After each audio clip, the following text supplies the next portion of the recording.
Tim's is a relatively unique brand because it has been built from the ground up. That we've got almost 2,000 restaurant owners, and they really have built the brand neighborhood by neighborhood, market by market, community by community over the last 50 years. And I think because it's so community-based is a big part of the strength of the Tim Hortons brand, and that certainly is true again this year.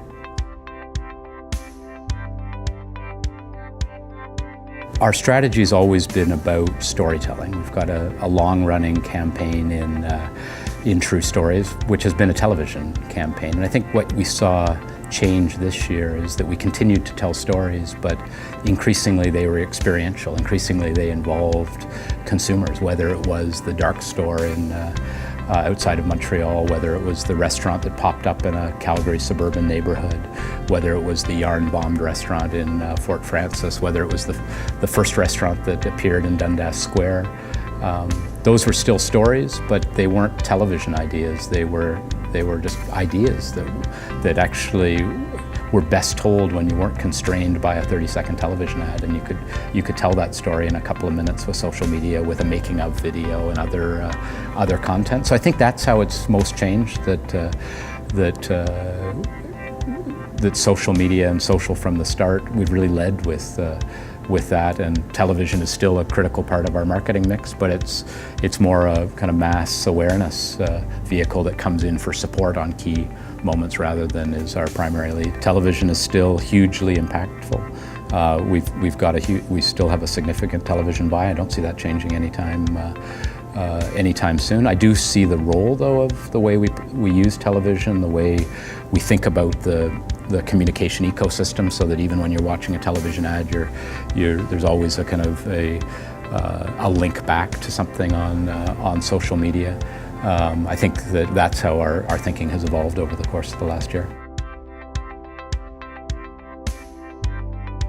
The role of technology in marketing is probably one of the biggest challenges in marketing today, that increasingly the CMO working with the CIO are really kind of working hand in glove to write an IT and technology strategy. I think the intersection of how consumer needs are changing and how technology is changing, as we so well know, they're both moving so quickly.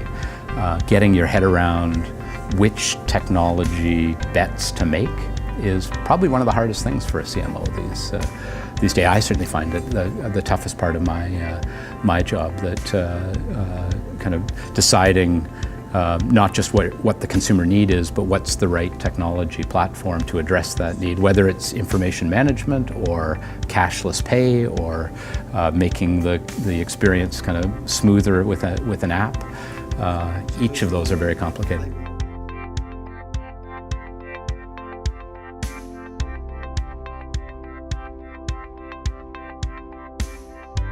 I think it's a very genuine brand. It's an authentic and transparent brand, and always has been. And I think it's a brand that's largely been built by Canadians because it was built neighborhood by neighborhood, community by community.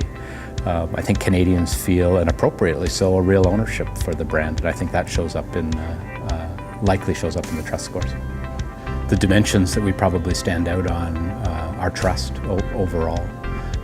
I would hope that community involvement through the work of the Timbit program and the Tim Hortons Children's Foundation, and increasingly I hope engagement, that as we tell stories that are engaging, as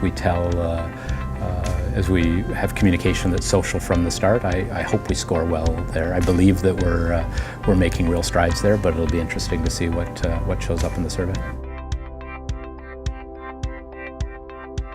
We'll see a continuation of some of the same consumer trends. We know that the role that social media and mobile plays in our consumers' lives, and that's a real area of focus for us, and will be a real area of focus. Consumers are looking for kind of healthy options, of which we have a nice set on our menu, but we'll continue to expand those offerings in the months ahead. We're continuing to evolve the portfolio just to give consumers balanced choices, so that they have choice kind of in all day parts.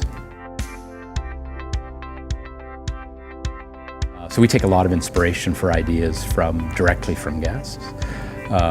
As I think about beyond Tim's, I think Google and Apple have done a particularly nice job continuing to kind of engage and delight consumers with their work.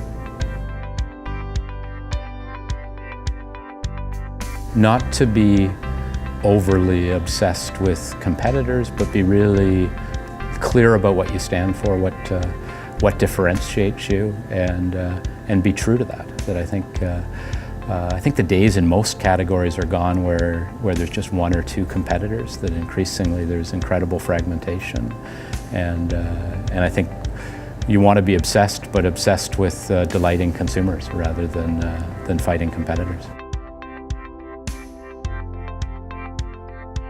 Within the study, I think Apple will be the top.